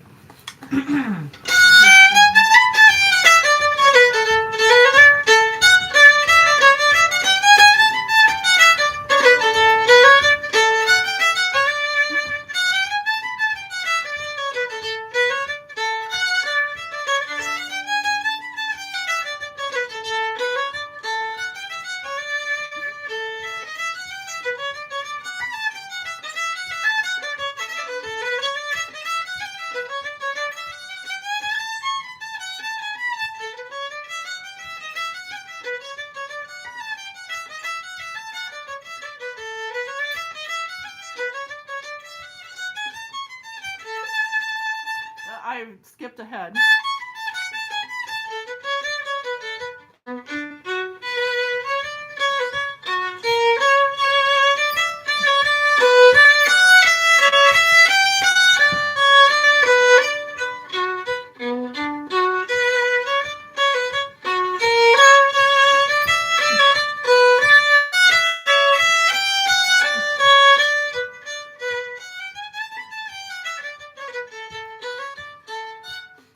Etc. going on. All right.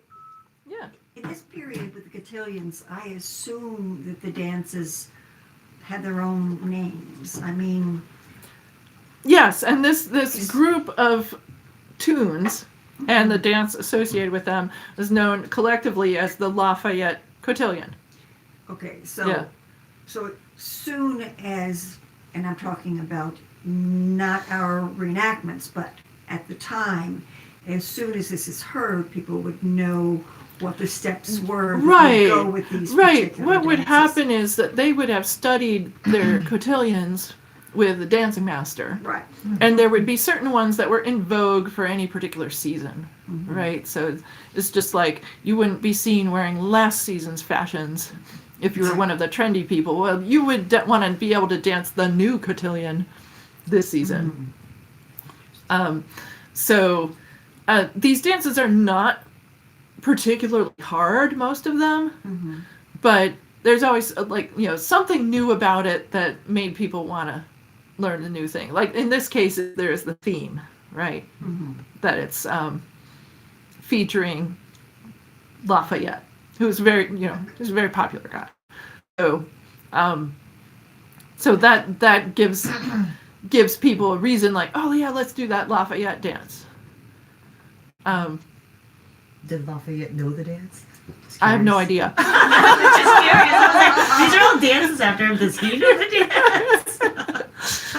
Yeah, These would be later. I mean, yeah. This is a little Yeah. bit retrospective, right? But there's one more connection I want to make between George Washington and Scotland, which is that George Washington is like the only American for whom Robert Burns wrote a poem. Ooh, wow. Also, Robert Burns was a bit of a radical in his own time in that he supported the American Revolution. He thought that this was a great idea. Of course, since he was in Britain, this was not a very popular thing because we were breaking away from the home country, and he thought that was good, which was not the opinion of most of the The people. majority, right. Right. So apparently at one point in time, Robert Burns, who was quite famous because of his poetry, was invited to some fancy dinner, and somebody proposed a toast to William Pitt, who was the prime minister. And Robert Burns proposed a counter toast to George Washington. Whoa. That really would have Yeah. shaken up the Yeah, so you can actually look it up. You can find Robert Burns's poem to George Washington. Interesting.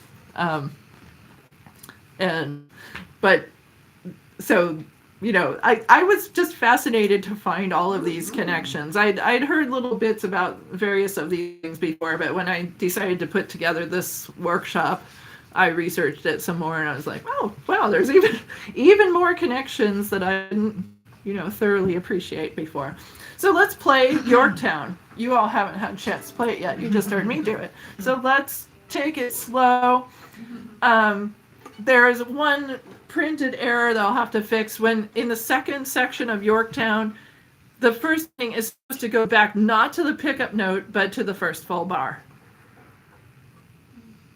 Okay, so we're talking about starting the G sharp. The start of the third line Oh, so on the it goes- repeat is not the A pickup note, it's the E The E. in the Okay, first E, full okay. bar of the third All line. right, however you So I will indicate that. make, as usual, I make corrections, fix the little errors that slip in. Okay. But I wanted to clarify that one because that one is easy to get thrown off by, which it did to me. All right, let's take it relatively slow.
call it there because we went through it twice, and there's our extra A for honoring your partner, even though we changed tempos there. So that was a little under tempo, but an appropriate tempo.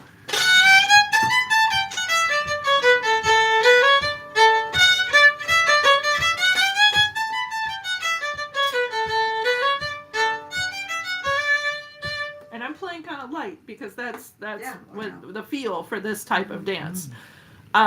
So something that's a little bit to the fringe, but was definitely part of Scottish history, is this type of cotillion dancing.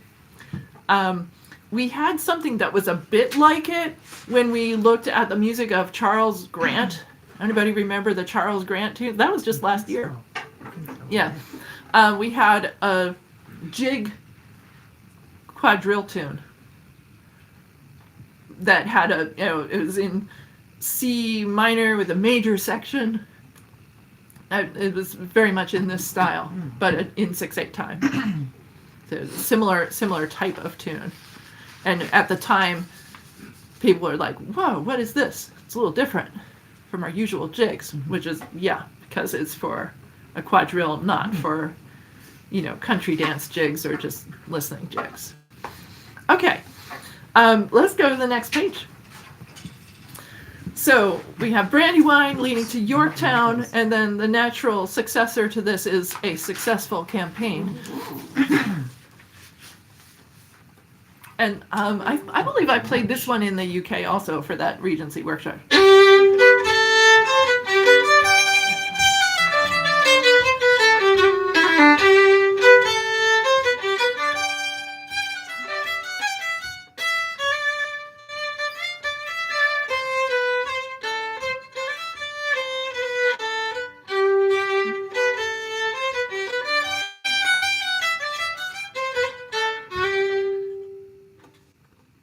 So Repeats. yeah, it's without repeats. Mm-hmm. And it actually, the form for dancing is that you play the tune through twice to get through once through the figures of dance. And this one is actually going to be on that Washington's birthday ball that I told you about at the beginning. That's going to be on the February 21st in Arlington. So you could actually see how it's danced. If you're interested, I have flyers for that dance that tell you more about it. If anybody thinks they want to either go observe or try dancing yourself. The dances will be taught, but they're not going to be taught in gory detail. So some of them will be accessible to beginners, and others will be really for people who know more about this style of dance. Let's go ahead and play a successful campaign. I've labeled it as a march. Again, this is some kind of, less typical dance tune. Yeah. but it is, it fits best in sort of the style of a march. And 2 and.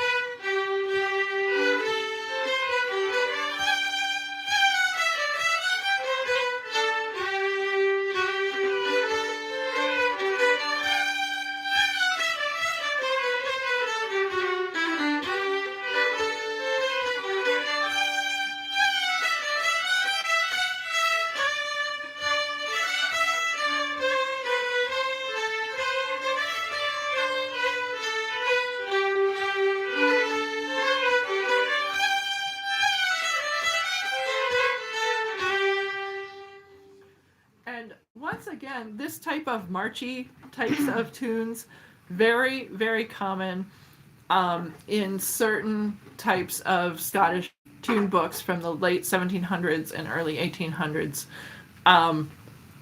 particularly in the late 1700s. And we've gone through 6 workshops where we did in succession all 6 of the books by James Aird. published by James Baird in Glasgow from like 1780 to 90. And those books were full of marches because a lot of his clients, expected audience, were the soldiers and sailors in the port of Glasgow.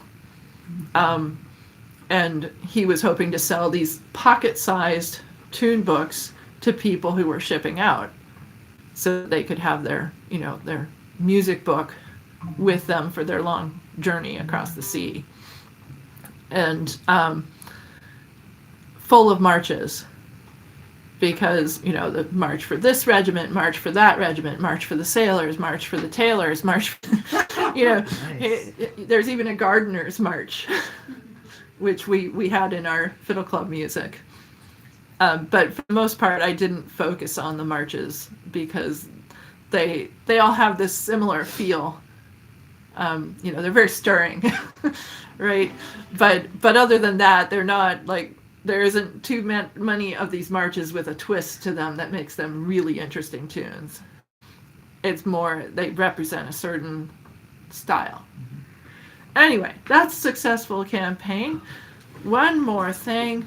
Well, it's 2 tunes, but they're kind of representing the same basic principle, which is that these are tunes from, it says Alexander Reinagel collection. So Alexander Reinagel was a Scot of German extraction. He lived and published in Edinburgh, and at some point in his lifetime, I don't know exactly when, he immigrated to the United States. So he also brought with it, he wasn't the only one, because I mentioned Charles MacLean writing variation sets. Charles MacLean's music book and all the other music books of Neil Stewart got brought over when the publisher in Scotland sold out and relocated to the US. And he brought all of the impression plates for printing these. So there are American editions from the late 1700s of the same books that were published in Scotland, 10 years earlier. So Reinagel was one of these. He was based in Scotland, but then he relocated, and he ended up being the music teacher for George Washington's granddaughter, Nellie Custis. And so there are music books that were written and published by Reinagel in either Philadelphia or New York. He followed the Washingtons when, the capital moved. And he also wrote exercises, and then Nellie Custis copied out her own versions with fingerings written in. She didn't apparently want to write in the original books, so if she wanted to take notes, she would copy it out for herself and then write her fingerings and other, aids to memory. So there are a lot of music books based on the Reinagels, and like I said, the other one was Neil Stewart's publishing house. All of that stuff ended up in the States. All right, so let me play you We'll All to Kelso Go, which is spelled in that 18th century way. It's spelled W-E-E-L, wheel, which just means we will, but it's creatively spelled in the way they do in the 18th century. The A apostrophe is short for all, as in we will all go to Kelso. Kelso is a border town in Scotland. But we'll all to Kelso go. It's in Scots.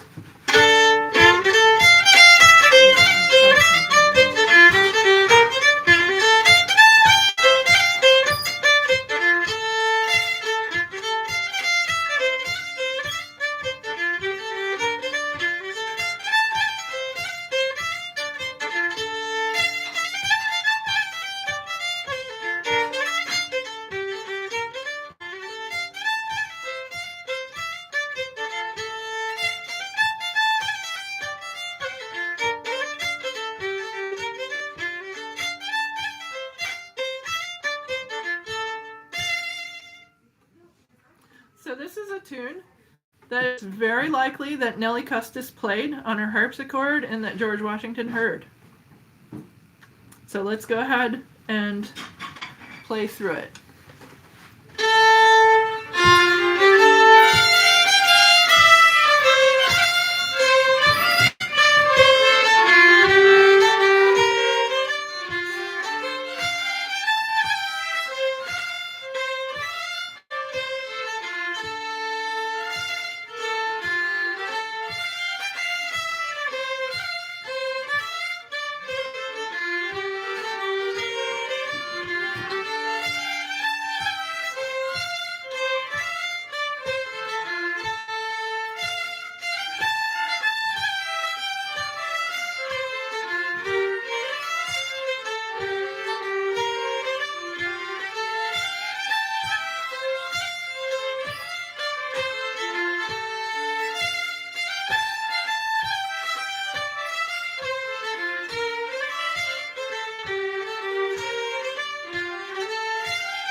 And New Year's Day from the same collection.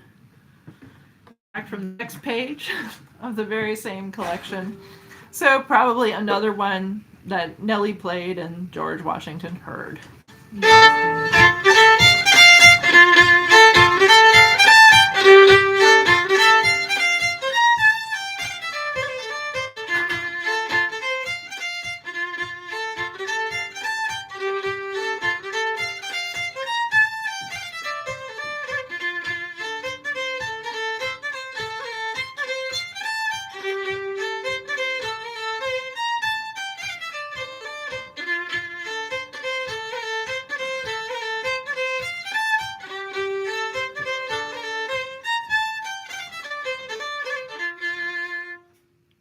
So let's try it a little slower.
And that's New Year's Day.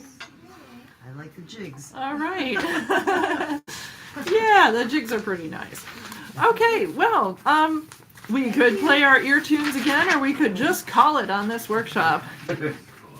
Just call it. I heard somebody say just call it. So we're done with this workshop.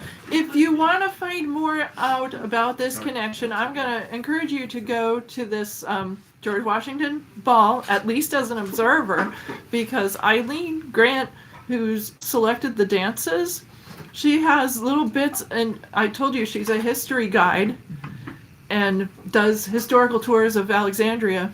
She has all Taking her as a guide. she has all kinds of stories to tell about why she picked these dances and how they relate to the history. So I think you would probably find it interesting even if you don't go to dance. And I hope you enjoyed this little exploration of the intersection between our early American history, the time of George Washington, and Scottish music. Definitely. I very found enlightening. it a lot of interest. It was very interesting to prepare this workshop. Okay, well, bye to the people online, and thank you all. Yay. Very interesting workshop. My kids